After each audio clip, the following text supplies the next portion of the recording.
He left me in a hospital bed, bleeding and alone to chase a fantasy. He broke me, betrayed me, and left when I needed him most. Then years later, as his life faded, he reached out. Too late, too hollow. He left me a letter and millions in regret. I never opened the letter. Because closure doesn't come in envelopes. It comes in becoming untouchable. They say motherhood is a miracle. That the moment your child is placed in your arms, the world stills and nothing else matters. I wish that had been true for me. Instead, I lay on the hospital bed, drenched in sweat and blood, every muscle trembling from the hours of labor that felt more like a battlefield than a blessing. My eyes, half-lidded from exhaustion and anesthesia, drifted toward the empty doorway of the maternity ward. The silence in that space spoke louder than any apology ever could.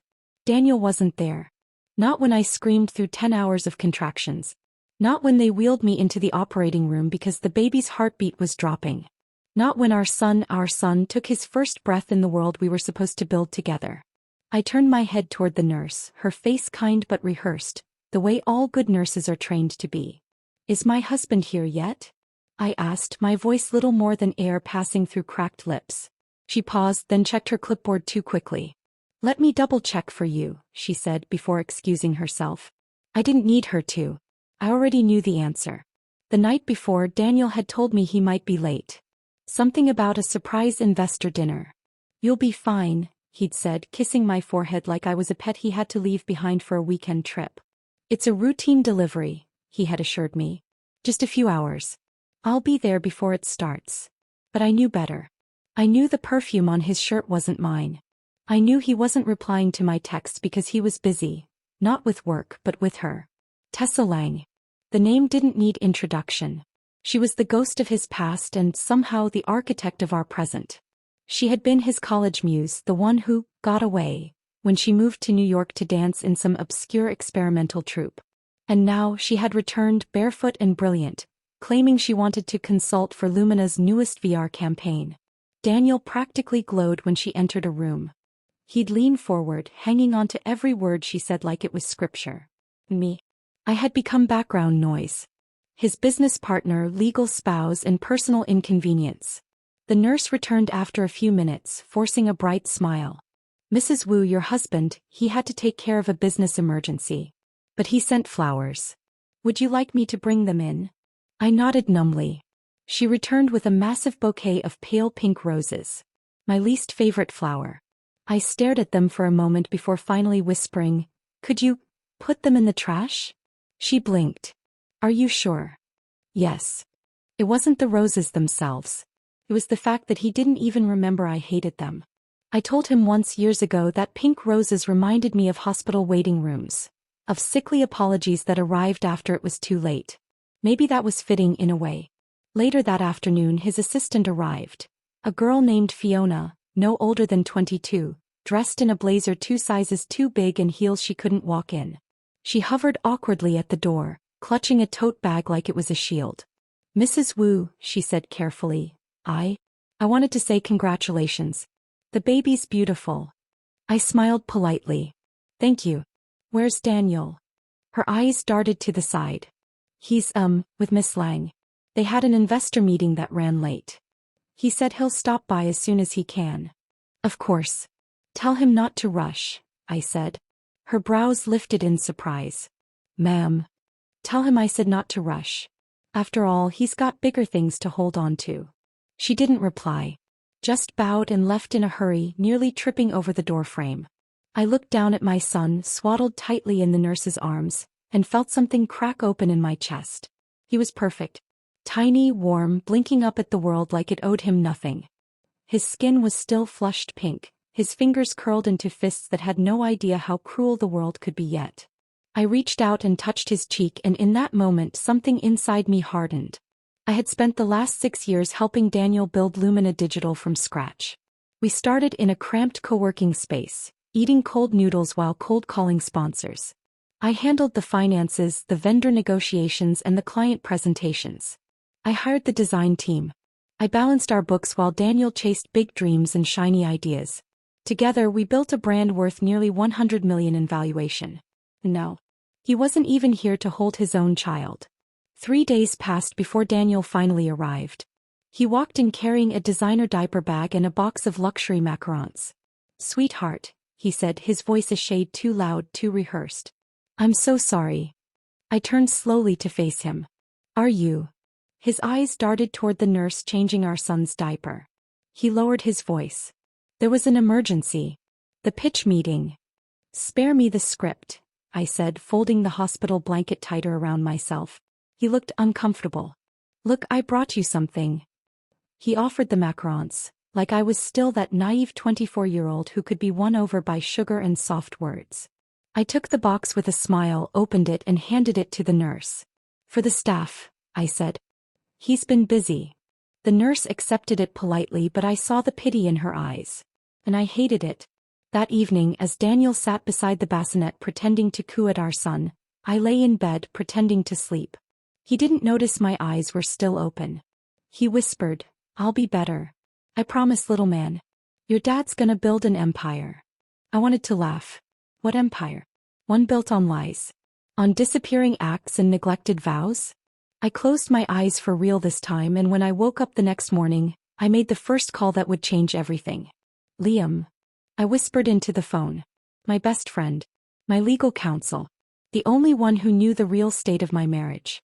"Hey," his voice came instantly. "Is everything okay? Baby all right?" "Yes. He's healthy. Strong." Like he didn't inherit his father's cowardice. Liam went quiet for a moment. "You sound different." "I need to see you," I said. "Soon." "Hospital's fine," he said. "I'll bring you coffee. The one you like. And the paperwork we discussed a while back." "Bring all of it," I said. As I was done waiting, I would smile. I would play along. I would thank Daniel for his macarons and his fleeting visits. But deep down I had already decided. Let him build his empire. I was going to build something better. And this time I'd build it alone. They say betrayal doesn't start with a kiss. It starts with a look. The way someone's gaze lingers a beat too long on someone else. A shift so subtle most people miss it. But I didn't. I caught that first flicker of light in Daniel's eyes before the betrayal had a name. It had been almost a year before our son was born. We were still in the honeymoon phase of success. Lumina Digital was gaining real traction in the market, and our series of funding had just been confirmed.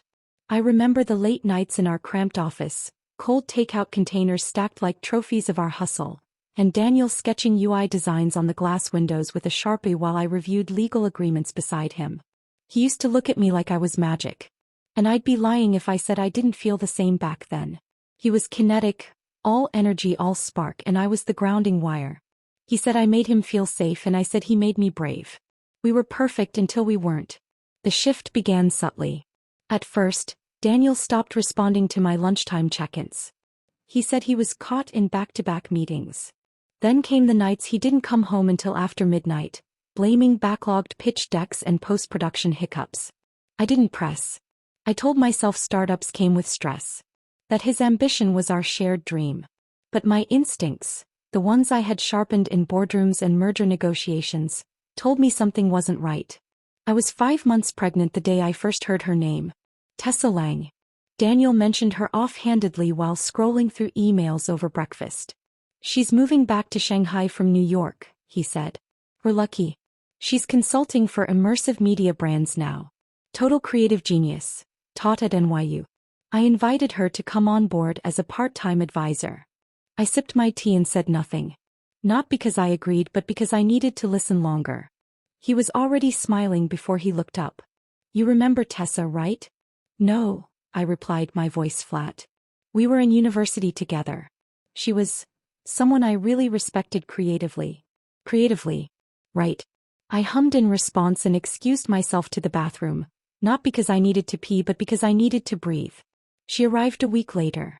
Tessa walked into our office barefoot, wearing a linen jumpsuit and red lipstick like she'd stepped out of a film school poster. Her hair was long and wild, her laugh unfiltered, and she spoke like every word she said was a poem. Daniel lit up beside her. He introduced her to the team as a visionary, and handed her access to the very department I had built from scratch. I shook her hand, calm and polite, but her eyes searched mine like she was sizing me up. She was. And I let her. Because the more she underestimated me, the easier my exit would be. Things escalated quickly after her arrival. Daniel started playing jazz in the office again, something he hadn't done since our early days. He changed his cologne, something muskier, deeper. He stopped leaving his phone face up on the table. At home he became impatient. If I asked him about the baby registry, he'd mumble a vague answer. If I mentioned needing help moving the crib, he'd groan and say, "You know I'm swamped, babe. Can't we just hire someone?" He stopped asking how I was feeling. He stopped noticing when I was too nauseous to eat.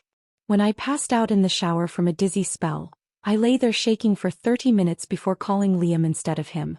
And that's when I knew. It wasn't just neglect. It was redirection. His love was being rerouted. Tessa, of course, played the part of the harmless friend perfectly. She was always gracious, overly so, in front of others. "Isabel, you look radiant," she'd coo during team meetings, her voice like honey over thorns. "You must be glowing with love. Daniel's so lucky." She'd ask me about my pregnancy like she cared, then immediately follow it up with, "Daniel, do you remember that time in art theory class?" And off they'd go, reminiscing about a past I didn't exist in. I watched them closely. Not because I was jealous, I had moved past that, but because I was studying them. I was collecting information the way a chess player notes the board. She didn't just love attention. She demanded it. And Daniel, he handed it over like an offering. One evening, I overheard their laughter from the conference room. The rest of the office had emptied out hours ago, but their voices were still echoing across the glass walls like flirtations disguised as brainstorming. I leaned against the doorway unseen and listened. "You always had the best instincts," she was saying. "I knew you'd make it big." "You make me feel like I still can," Daniel replied. It wasn't what they said, it was the way they said it. The intimacy laced in their voices. Comfort. The familiarity. That night, Daniel came home smelling of citrus and wine. He mumbled something about a campaign delay and passed out on the couch. I stood over him for a long time. In that moment I realized the man I loved wasn't mine anymore. But the company still was. From that point on I stopped offering reminders. I stopped asking for help. I stopped planning nursery colors or breastfeeding schedules or any of the other things expectant couples usually discussed. I went to prenatal appointments alone. I updated our accountants privately. I started encrypting my financial records.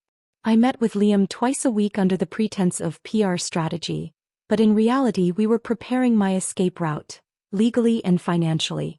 Every spreadsheet, every valuation, every investor name, every equity contract I had personally signed. It was all there.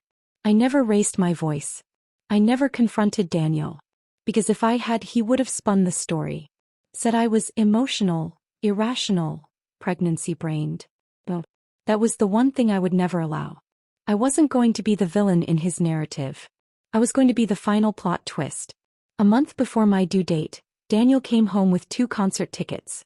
"Her friend's performing next week," he said, referring to Tessa, not even bothering to hide it anymore. "I thought it'd be good for us. You've been so tense." I stared at him. "I'm 8 months pregnant." He blinked. "Right. I forgot." I handed the tickets back to him without a word. Later that night I cried quietly in the bathroom. Not because I still wanted his love, but because I hated myself for once thinking I deserved so little. The next morning Daniel made me tea. He placed it gently beside me like a peace offering. "You've changed," he said not unkindly. You're quiet lately." I looked at him and smiled. Maybe I've just stopped expecting things from people who always disappoint. His brow furrowed, but he didn't argue. He simply picked up his phone and minutes later he was gone again. That was the day I drafted the revised shareholder agreement with Liam. That was the day I took our company's fate out of Daniel's hands and placed it into mine. Because Tessa may have had his heart. But I had the company. And soon I'd have my freedom. The thing about endings is that people expect them to come with noise. Slammed doors, thrown glasses, broken hearts howling through broken voices. But when Daniel said the words, I didn't even blink. I want a divorce. He stood in the middle of our living room, back straight, jaw tight. The posture of someone who believed they were finally taking control of their life. I was sitting by the window, cradling my newborn son, his tiny fingers curled around the edge of my cardigan. Outside, the afternoon sun painted golden lines across the hardwood floor. I looked up at Daniel. "Hey, I said. Just that. One word. Soft, calm, without drama. He blinked as if my response had jammed whatever script he had prepared in his head. Okay. Yes, I said again, adjusting the blanket over the baby's chest. You want a divorce? I agree. He opened his mouth, then closed it. Took a step forward, then stopped. I thought we'd talk about it. Do we need to? He stared at me like I was a puzzle missing half its pieces.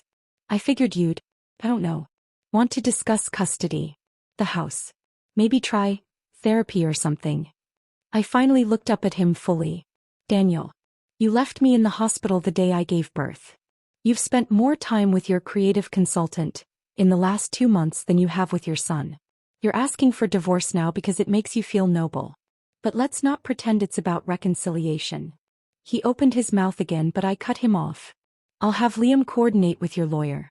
We can keep it civil. He stood there speechless. Then he let out a nervous chuckle. Wow. You've really changed. No, I thought. I've finally returned to who I was before you broke me. That night, I lay in bed alone. Not because Daniel had already moved into another apartment, but because even when he was here, he hadn't been here. I looked at the ceiling and let the silence wrap around me like armor. I had imagined this moment so many times. In the fantasy versions, I cried. I screamed. I demanded answers. I slapped him maybe. Made him pay in some dramatic scene ripped from a TV drama. But in reality, I felt nothing. Not because the betrayal didn't cut deep, it had. But because I had already bled all I could bleed. Now all that remained was strategy. A week later, I sat across from Daniel at a sleek glass table in a downtown law office. Liam sat beside me, calm, sharp, professional. Daniel's lawyer, a man I had seen at company holiday parties, looked like he didn't want to make eye contact with either of us. The draft agreement was already prepared. Daniel offered the main apartment and one of the smaller rental properties, plus a lump sum gesture of 5 million yuan in post-nup cash support. I could keep the car, the furniture, and the baby's trust fund. He would retain full rights to Lumina Digital, the company we built together. It was meant to look generous. It was meant to feel like he was being merciful. I signed every page without a word. When Liam slid the pen back into its case, Daniel leaned forward slightly. I hope we can stay civil, he said awkwardly. For the baby's sake. I met his eyes. You can visit. I won't keep him from you. Daniel looked surprised again. Really? I'm not vindictive, Daniel. I'm just done. He flinched at that, just a flicker in the corner of his mouth. I know what you're thinking, I added, my voice soft. That I'm being too calm. That maybe I have something planned. His shoulders tensed. And you're right, I said. But not for revenge. I've just recalculated. Outside the law office, Daniel followed me to the elevator. He waited a beat before speaking. Tessa didn't. I mean, she wasn't the reason. I pressed the button for the ground floor. I don't need you to lie, Daniel. She's just someone I connected with again. That's all. I turned to face him, the corners of my lips gently lifted. Then I wish you a beautiful connection. He looked at me like I had just slapped him, but I meant it. Not because I wanted him to be happy, I didn't, but because I knew what was coming for him. Lumina was bleeding quietly beneath the surface. What Daniel didn't realize was that the golden castle he thought he was walking away with had no foundation anymore. He kept the company name, the branding, the website. But the liquidity, the client relationships, the core team, they were all tied to me. Months ago, while Daniel had been busy buying Tessa tickets to avant-garde dance shows, I'd been meeting with our most loyal investors, the ones I'd personally onboard, under the pretense of future planning. I hadn't taken anything from him illegally, but I had planted seeds. And soon he would watch as those seeds bloomed in my new garden, not his. That weekend I moved out of the apartment with my son. The nanny helped me pack. She didn't say anything until we loaded the last box into the moving van. I didn't want to get involved, she said quietly, but I saw everything. You were never the one who gave up. I smiled faintly. Sometimes surviving looks like giving up. Until you stand again. The new apartment wasn't as luxurious as the old one, but it was filled with light. And silence. And the absence of Daniel's arrogance. I placed my son's bassinet by the window, then sat on the rug and watched him sleep. His chest rose and fell, tiny and perfect and pure. I leaned down and whispered, "How we begin?" The next few weeks were a blur of paperwork, late-night feedings and meetings with Liam. I used the divorce cash to secure licensing rights I knew Lumina would soon default on. I registered a shell company, anonymous and clean, with a quiet name, Orurelia Ventures. Within 30 days, Orurelia had acquired 3 small media firms that Lumina had been in talks with. All legally. All clean. And all done while Daniel was busy posting champagne photos with Tessa on his company's LinkedIn. Let him have the spotlight. I was taking the power. 2 months after the divorce was finalized, I ran into Tessa in a hotel lobby. She was wearing oversized sunglasses and laughing into her phone. She didn't see me until I was 2 feet away. When she did, her expression faltered, just for a second. "Isabel," she said smoothly, "you look radiant. You look like someone who still believes compliments are currency," I replied. She blinked, unsure whether I was insulting her or not. "I heard about the divorce," she offered. "Of course you did," I said. "You wrote the final chapter." She tilted her head, that faux compassion mask slipping into place. "I hope we can be mature about everything. Daniel needs support right now. Running Lumina isn't easy." I smiled, stepping closer. "Then I hope you're good with numbers." She blinked. "Excuse me. You're going to need to be," I said, brushing past her. "Because soon the only thing left to run will be debt reports." She called out after me, "You know, he still talks about you." I stopped. Turned halfway. "Let me know if he ever starts listening." That night I didn't cry. I didn't even feel anger. What I felt was fire, calm, concentrated, contained. A kind of clarity that doesn't come from winning, but from surviving long enough to stop needing anyone's approval. Daniel had discarded me like an expired contract. But he forgot one thing. I wrote the terms. And I had only just begun. By the end of the second quarter, Lumina Digital looked the same from the outside. Glossy website, curated press releases, and that same branded slogan Daniel loved to repeat in interviews, bringing light to digital futures. But the inside, it was crumbling. Quietly, steadily, and almost poetically. And all I had to do was wait. After our divorce, Daniel had assumed full control of Lumina. He moved into the CEO title officially, released a founder transition statement to the media, and held a painfully forced livestream thanking me for my contributions to the company's early development. Early development, as if I hadn't written every investor deck and kept payroll afloat for 4 years. Tessa was never officially named in the press, but anyone in the industry could connect the dots. She became creative advisor, campaign strategist, and eventually, laughably, brand director. Internally, she was directing everything. Internally, she was disaster wrapped in performance art. The first crack was a delayed rollout for one of Lumina's flagship digital installations at the Shanghai Museum. Tessa decided the original creative direction was too sterile, and commissioned a rework with a fringe performance group from Berlin. Not only did the installation miss its public launch window, they ran 400,000 yuan over budget. The museum cancelled their contract and issued a formal statement citing leadership inconsistencies.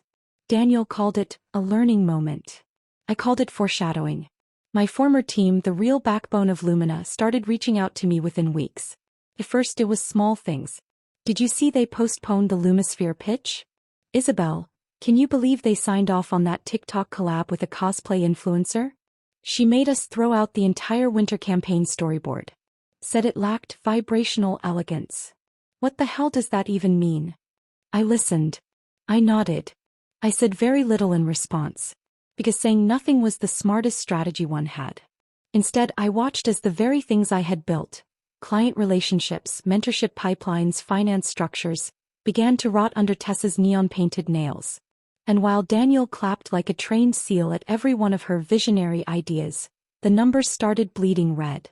Orurelia Ventures, my anonymous phoenix, quietly acquired 3 boutique tech firms within 90 days. Each acquisition was strategic. One was a hardware immersive agency with licensing ties to Lumina. Another was a talent agency I had personally helped set up years ago, now home to 3 top-tier creators Lumina once begged to sign. I never once used my name publicly. I used proxies, third-party legal firms, and layered accounts. But the industry started whispering.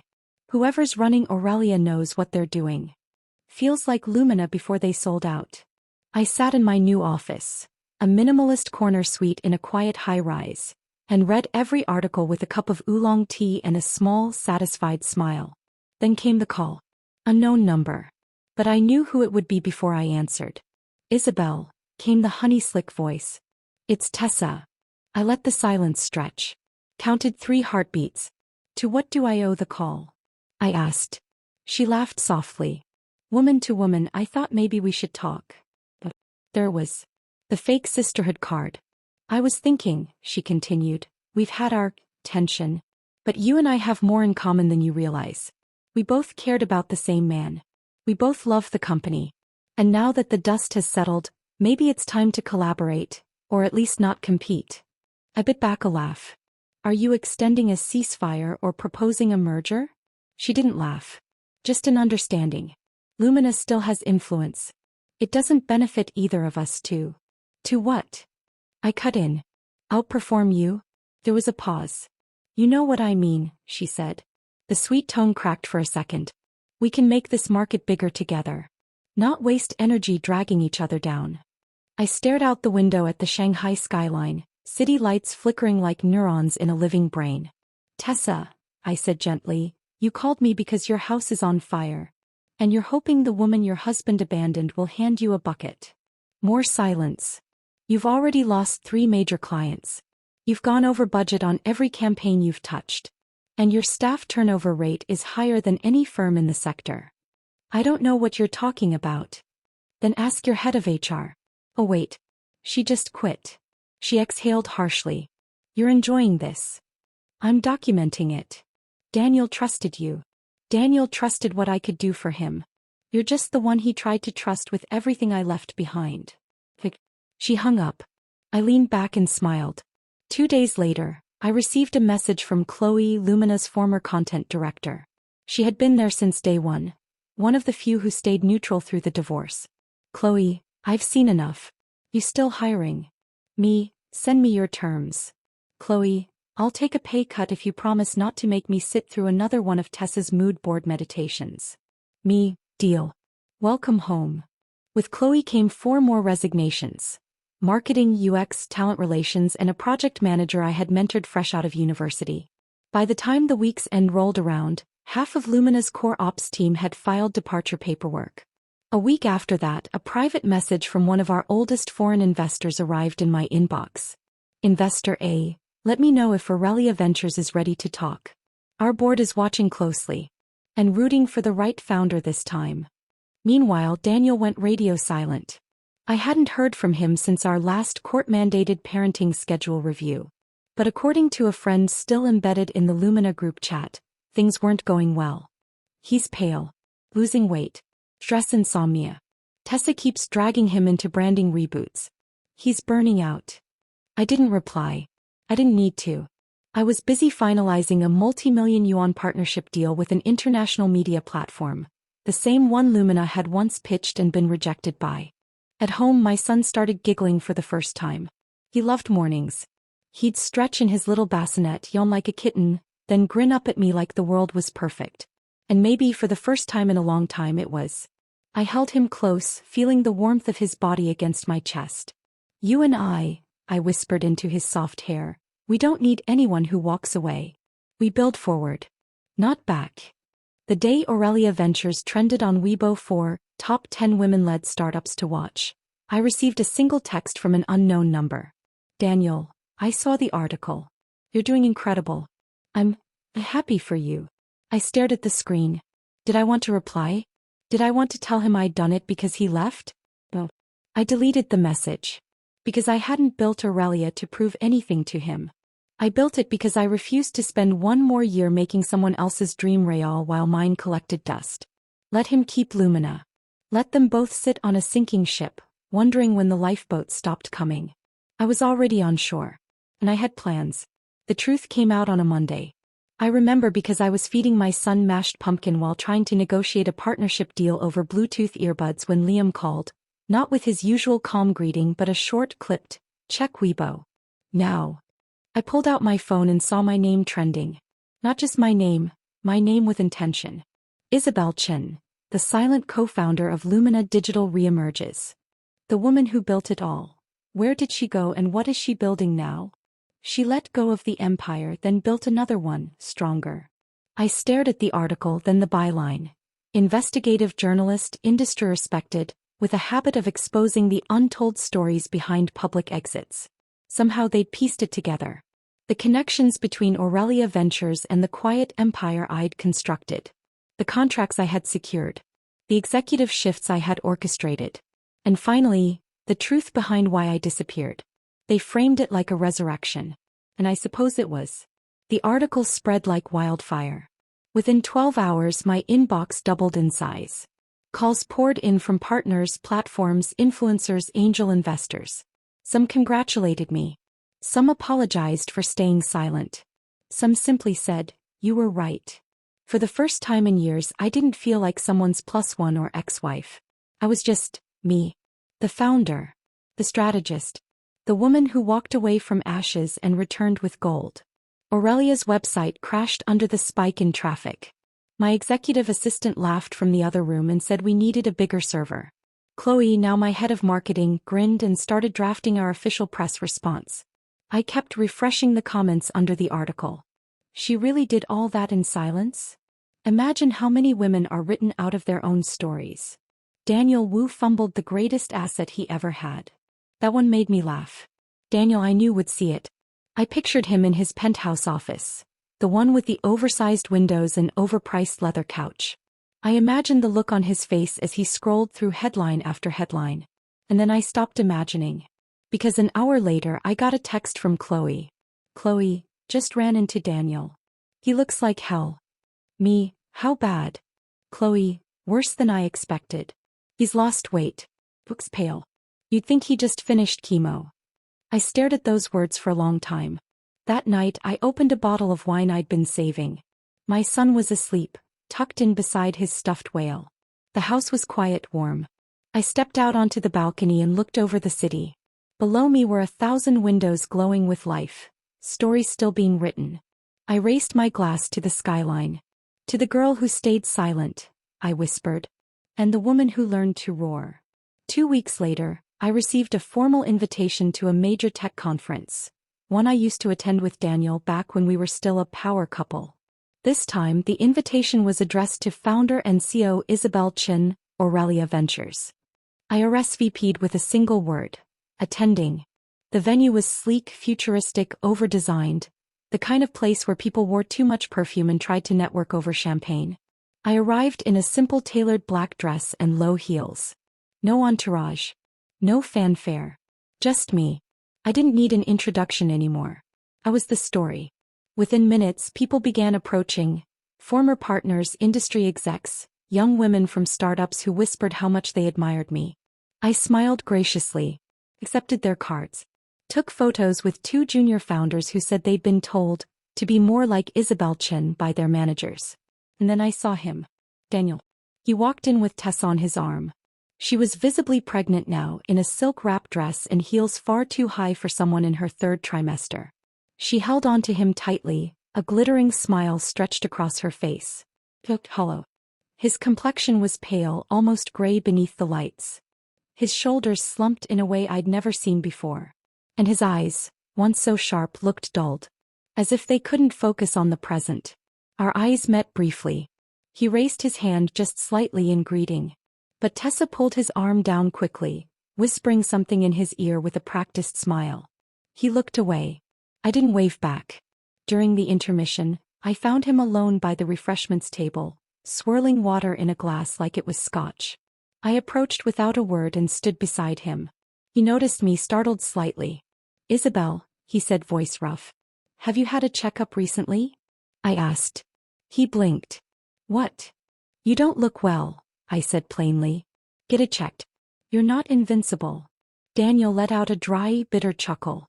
Still as direct as ever. "No," I replied. "Just not interested in watching someone die out of stubbornness." He didn't reply. I turned to walk away but paused. "And Daniel," I added, not looking back. "She won't save you. If she could've, she would've by now." I returned to my table as a panel on tech innovation began. Across the stage, the spotlight found a row of speakers, but I wasn't watching them. I was watching Tessa in the third row, gently patting Daniel's hand while he stared ahead, unfocused. He had the company, the office, the title, but he no longer had presence. And that, I realized, was the real loss. The next morning, Aurelia's social channels exploded again. Someone had posted a comparison photo, me at the conference walking past Daniel and Tessa, captioned, "She left with nothing and walked back in as everything." I didn't share it. I didn't repost it. But I saved it. Not because I needed the reminder, but because there would always be girls like me, silenced, sidelined, underestimated, and they needed to see what it looked like when we came back louder. That afternoon, a young intern knocked on my office door with wide, nervous eyes. "Miss Chen," she said. "Someone on the team wanted to ask how you stayed so composed through everything." I looked at her. She couldn't have been more than 23. Full of fire, still unsure how to hold it. I stood and handed her the press kit we'd prepared for our next campaign. A scholarship fund for women in tech who had left the workforce due to family pressures. "Because I knew what I was building was bigger than what they tried to take," I said. That night, my son called me Mama for the first time. Clear, proud, loud. I picked him up and kissed the top of his head. Let Daniel keep the glass house. I had bricks, mortar, and my name on the door. It was 11:42 p.m. when the landline rang. Yes, the landline, the dusty black one in the corner of my study that only a handful of people even knew existed. I had kept it connected for legal paperwork and a few old bank accounts. No one ever called it. No one, except one person. I let it ring 3 times before answering. "Hello," I said, voice quiet but steady. For a long moment, all I heard was silence. Then, "Isabel." "It's me." Of course it was. I didn't speak right away. I let the silence stretch. On the other end of the line, Daniel's breathing was shallow, labored.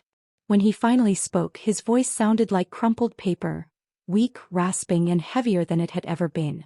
"I wasn't sure if you'd answer." "I almost didn't," I said. Another pause. Then, "Thank you for, at least giving me this." I closed my eyes. There was a time when hearing his voice would have unraveled me. A time when the mere mention of his name could gut me from the inside out. But tonight it felt like an echo of a life I no longer lived, of a person I no longer was. "I wanted to apologize," he said quietly. "Really. For everything. For the company, for the way I treated you. For leaving you alone in that hospital bed." I didn't reply. "I know you don't owe me anything," he continued. "But you should know. Julia's gone. She left. Terminated the pregnancy. Went back to London last month." I stayed silent. She said, she couldn't handle the stress. Or maybe she just couldn't handle me anymore. "Doesn't matter now." I didn't care. "Not really." He coughed, a deep tearing sound that made my chest tighten involuntarily. "Not out of love, but out of instinct. I'm dying, Isabel. Finally, something true. It's cancer. Stage 4. Lungs. They said it's spreading." I still said nothing. "I didn't start treatment when I should have," he added. "Thought I could beat it with work. Thought if I just kept pushing forward it would go away." "It didn't," I said. "No," he whispered. "It didn't." He paused again. Then softly, "I think about you. All the time. You staying up with me while I worked through the night. You covering payroll when we were broke. You taking care of me when I got food poisoning in that dingy Taipei hotel." I clenched my fist. "You made me feel like I mattered," he said. "Even when I didn't deserve it. And yet," I said calmly, "you gave that part of you to someone else. Not because she earned it, but because you thought love should feel like a chase instead of a home." He fell silent. I could hear him crying now. Quiet sobs like he was trying not to let it show even over the phone. "You're right," he said eventually. "I was chasing a fantasy. And in doing so I destroyed the only real thing I ever had. I ruined everything," he choked. "The company. Our son. I don't expect you to forgive me. I just wanted you to know. I see it now." I stared at the shadow of myself in the darkened window. Years ago his words would have broken me. Tonight they were background noise. "Daniel," I said softly, "you don't get to return to the scene of a fire you lit and ask why the house isn't there anymore. I know. You always wanted more. And now you have less than nothing. That's not a tragedy. That's math. He sobbed again, this time louder. I don't want to die without seeing you, without seeing our son, he said, voice cracking. Just once. Please. I miss him so much. I miss you. Can I come by? Or could you bring him? I won't say anything. I just want to see him. Just one time. I sat still for a long moment. My eyes flicked to the monitor beside me, where my son's soft breathing filled the room through the baby cam. He looked peaceful, curled in sleep, unaware of the pain that had tried to enter our lives, and the mother who'd built walls to keep it out. There's no need for that, I said. But... No, I repeated. There's nothing here for you anymore, Daniel. You chose your ending the moment you walked away. Now you're just living in it. He went silent again. And then, I'm sorry. I really am. I believe you, I said. And I did. Because regret always arrives when consequence knocks louder than ego. I just wish. Daniel, I interrupted, I don't need wishes. I built a life. One you were never going to give me. He whimpered quietly. I have a meeting, I said, glancing at the clock. Good night. I hung up. And didn't cry. For a long moment I sat in the quiet. My chest rose and fell in slow, steady rhythm. I was calm, not because I was cold but because I had already made peace with the storm years ago. Closure never came from Daniel. Came from starting over without him. From building something that didn't need his name, his approval, or his shadow. From watching my son smile every morning knowing he was loved. Not out of obligation but out of choice. Daniel and I had once shared a vision. Now all he had was a voicemail box filled with silence and a home where the light no longer came from me. The next morning I received an email from his lawyer. A trust had been set up in our son's name. Whatever was left from the sale of Lumina, less than what Daniel imagined but more than he deserved, had been transferred into it. A letter was attached. I didn't open it. I deleted it. Because no words could rewrite the past. And I had already moved beyond needing explanations. I put on a cream blouse, pulled my hair into a low knot and walked into my office. A new deal was waiting to be signed. A new investor was waiting to meet the woman Daniel lost. And my team, my real team, stood ready to build the future we dreamed of without him. They say silence is the loudest revenge. But for me, it was peace. The first time I dropped my son off at his preschool, he clung to me like his world would fall apart if I let go. This morning he ran ahead without even looking back. His little backpack bounced with every step, the straps loose and crooked. When he reached the door he turned, waved and shouted, "Bye, Mama." I waved back, smiling. Still caught me off guard sometimes. The joy in him. The certainty. How sure he seemed of his place in the world. When I was pregnant I used to lie awake at night worrying. Wondering if I was enough. If raising him without Daniel would scar him. If he'd notice that his family looked different from the others. But watching him now, spinning in circles with his classmates while a teacher gently herded them inside, I felt only peace. He wasn't missing anything. Because I had given him everything. The parent-teacher breakfast was informal. Coffee in paper cups, fruit trays, and little chairs that were far too small for adult dignity. Still, I sat among them, the other mothers in their designer flats, whispering in corners. They all recognized me. Some smiled. Some didn't. One of them leaned over and said, "I read that article. You're incredibly brave." I nodded politely. I wasn't brave. I was just finished being afraid. After the class performance, an off-key but adorable rendition of "You Are My Sunshine," we lingered as the children handed out crayon drawings to their parents. My son gave me his with a grin so wide I thought his face would split. It was a picture of a tall building with my name written in crooked, proud letters at the top. "Is this your office?" I asked. He nodded. "You're the boss, right?" Before I could answer, another child chimed in. "My dad says your mom builds robots." "She builds cool stuff," my son corrected. "She doesn't need anyone else." The other kids nodded as if this made perfect sense. I blinked back, a sting in my eyes. On the drive to work, I kept the drawing beside me in the passenger seat, glancing at it at every red light. The building he'd drawn was too tall. The windows uneven. But the name was spelled right. Orurelia. His letters were shaky but mine were not. There had been nights, so many nights, when I had nursed him with one hand and typed financial reports with the other. when I'd crawled into bed just before sunrise, only to be woken an hour later by his cries. There had been guilt, fear, exhaustion that no amount of coffee could cure. There had been moments when I doubted it all, when I looked at his sleeping face and wondered if I was being selfish for trying to do both. But I never stopped. Because stopping wasn't an option. Because this future, this building, this name, it was all for him. When I stepped into Orurelia's headquarters that morning, the motion sensor lights flickered on like a greeting. Glass doors, minimalist walls, lush greenery and bold color in all the right places.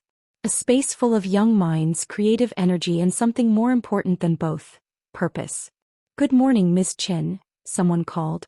"Welcome back, boss," Chloe added with a smile. There was no tension in this office. No power games. No quiet manipulation hiding behind charm and jargon. This wasn't Lumina. This was mine. And it showed.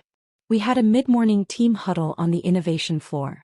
A product designer was presenting a prototype for a new digital storytelling tool we were launching for underfunded school districts. Halfway through the presentation, one of the interns, a fresh-faced 20-year-old with nerves buzzing like static, raised her hand. "Mrs. Wu," she asked, looking at me with wide eyes. "Sorry, I meant." I held up a hand gently. "It's Miss Chin," I said with a smile. "But no harm done." She flushed and nodded. I could feel the weight of the correction in the room. Just a name. Just a title. But it meant everything. I was no one's leftover. No one's plus one. No one's shadow. My name, my own name, was finally where it belonged. On the door. After the meeting, I walked past the wall where we had our legacy series framed, quotes from every major milestone since Orurelia's inception. One of them read, "She didn't burn bridges. She built a whole damn island." Chloe had snuck that one in after our first full fiscal quarter in profit. I used to think it was too much. Now I just thought it was accurate. I spent the afternoon reviewing a grant proposal from a rural tech school we were funding. The founder, a single mother like me, had started with a broken laptop and 10 borrowed chairs. Her vision was to create a safe, inclusive space for girls to learn coding. I read the entire proposal twice. Then I approved double the amount she requested. Because I remembered what it was like to build something alone. I remembered how hard it was to be taken seriously, not as someone's wife, not as someone's mistake, but as someone's creator. Let her build her island too. As I walked out of the office that evening, the receptionist handed me a small envelope. "No sender," she said. "Just dropped off with your name on it." I opened it in the elevator. Inside was a card. Blank except for 5 words scribbled in Daniel's unmistakable handwriting. I always thought it was mine. I stared at the note. And then I smiled. Because he was right. He had always thought it was his. The success, the story, the spotlight. But the truth was written on the walls, in the voices of my team, in the laugh of my son, and in the trembling signature on every contract Orurelia ever signed. It was never his. It was mine. At home, my son greeted me with his favorite question, "What did you build today?" I scooped him into my arms and whispered, "A better tomorrow." He nodded like that was the most natural thing in the world. Maybe it was. Because when you've spent your whole life being underestimated, the comeback isn't just personal. It's generational. I stood by the glass doors that evening as the last lights of the office dimmed, looking at the lettering etched across the entrance. Orurelia Ventures. Founder and Isabel Chin. No rings. No ghosts. No past chasing me anymore. Just my name. And this time no one could take it from me. The call came on a Tuesday. Mid-morning. Quiet like most endings are. I was reviewing a final proposal for a STEM mentorship program when my assistant knocked gently and said, "There's a lawyer on the line." Said it's urgent. But Daniel Wu. I didn't flinch. Just set my pen down and nodded. "I'll take it here." "Miss Chin," the voice on the other end said, formal and clinical. "I'm calling on behalf of Mr. Wu's estate." That word, estate, used to mean something. But now it was just dust wrapped in a title. He continued, "Mr. Wu passed early this morning. It was peaceful." Of course it was. Daniel always managed to leave without confrontation. "There are some legal documents," the lawyer added, "as well as a trust account and a sealed letter addressed to you and your son." "I understand," I said. No tears. No tremble in my voice. No weight in my chest. Just the sound of a chapter closing quietly, no punctuation, no echo. That night after I put my son to bed, I sat by the window of my apartment with the envelope in my hand. It was heavy. Heavier than I expected. I didn't open it. Not because I was afraid of what it said, but because I already knew. It would be full of apologies. Regret. Things he never had the courage to say when he had time to say them. Maybe a sentence or two about our son, how he hoped he'd grow into someone kind. Maybe a line about me, how he finally understood the magnitude of what I had done for him. But none of it mattered now. Because grief doesn't belong to those who cause their own exile. I placed the letter in the drawer of my nightstand, still sealed, and I never touched it again.